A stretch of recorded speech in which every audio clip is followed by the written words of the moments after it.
iPhone cable stopped working because, you know, the usual problem here.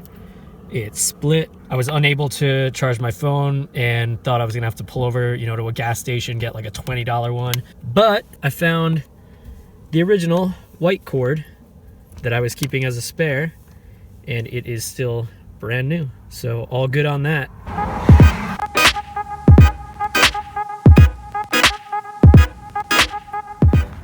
Here are the plans for today, guys. Make it to Tucson. It's gonna take about 3 hours on the back roads, and get myself a tripod.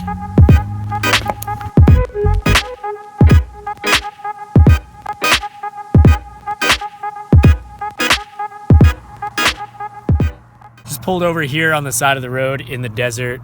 Figured I'd, you know, just hang out here in the sun for a little bit because by the time I make it to Tucson, the sun will probably be going down, and I'm not in any rush, you know, to actually get there because the festival doesn't start for another 2 days.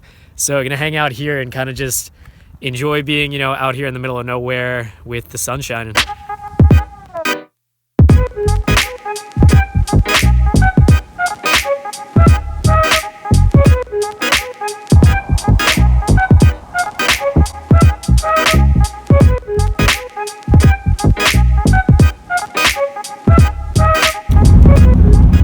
Unfortunately, although this road is not a highway, everybody does go 50 or faster on it. So I have had to just let people pass me this entire day.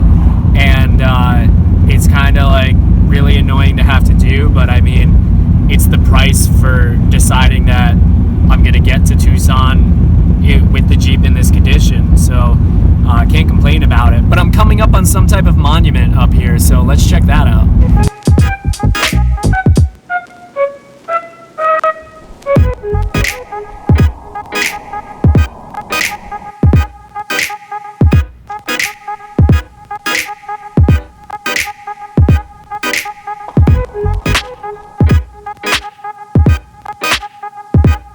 January 6th, 1880 to October 12th, 1940, in memory of Tom Mix, whose spirit left his body on this spot and whose characterization and portrayals in life serve to better fix memories of the Old West in the minds of living men.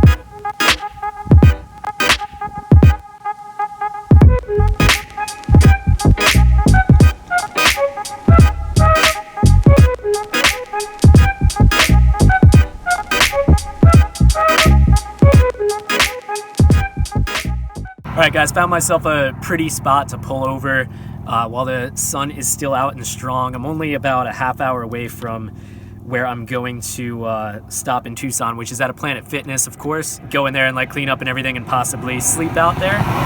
I'm popping open a can of sliced peaches right now. And what I wanted to do was use this time to answer a couple of your guys' questions that you've left me so far. First question is, do I have any type of emergency fund for if the Jeep, you know, takes a crap and breaks while I'm on the road? The answer to that one is no. I'm adding this in after the fact just to give you guys a more thorough answer about what I would do if the Jeep were to break down. Since as I said, I don't have an emergency account. I don't have money set aside for something like that. If the Jeep were to break down and I was in a position where I needed money to, you know, a significant amount of money to get it back on the road where, you know, in operating condition, I don't have a big sum of money stashed away to handle something like that.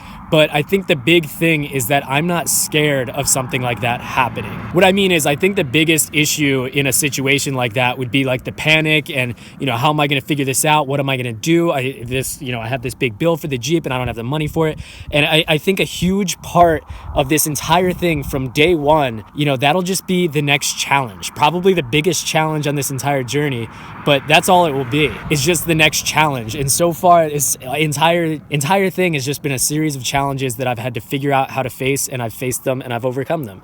So if something were to happen with the Jeep that seriously disabled it, I would figure out what I was going to do next. If that meant figuring out a way to get a big amount of money and to be able to take care of it, then, you know, maybe that's what would happen. If it meant I was gonna have to figure out a different way to live and not use the Jeep for a certain amount of time or something like that, then that would be it too. Do you have any plans to upgrade your vehicle from the Jeep to something else that would be easier to live in? The answer to this one is absolutely. It's the timing for it, when I would do that and what exactly I would upgrade to, that really is still kind of up in the air. My dream vehicle, that if I could make the choice, you know, money wasn't an object and everything like that, what I would choose is a Westfalia Vanagon, the Volkswagen camper model with, you know, the stove and the sink, the ice box, the back seat that folds into a bed, the pop top, everything. Those things are just so cool to me. That's exactly what I would want to get. For right now, I mean, the Jeep is amazing for me. It does everything that I need it to, and it's working really well.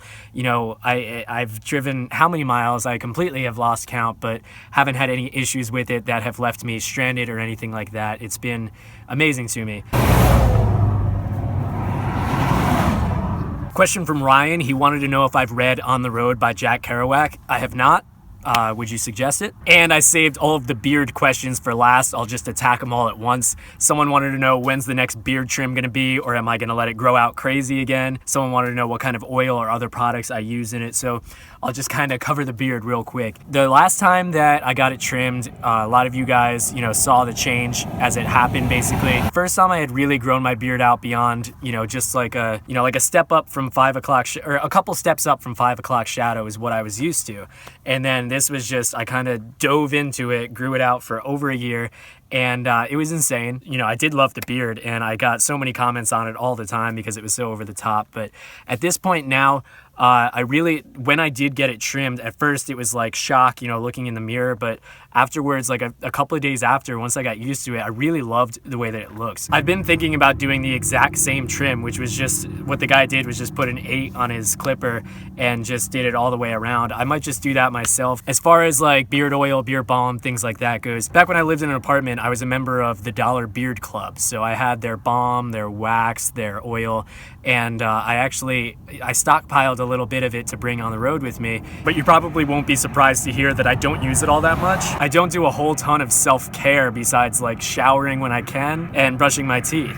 I do like to use those products. I think they make it feel and look and smell better and all of that stuff. But naturally, my beard also does pretty well. So those are all the questions that I wanted to answer for you guys today. Leave me some more if you want me to answer them in a video. I'm gonna wrap this vlog up here because once I get to Tucson, I am probably going to be just chilling and relaxing and winding down for the day. Thank you guys so much for watching, subscribing, liking this video, and spreading the word. We made it over 1,000 subscribers. Let's keep going, guys. I will talk to you tomorrow.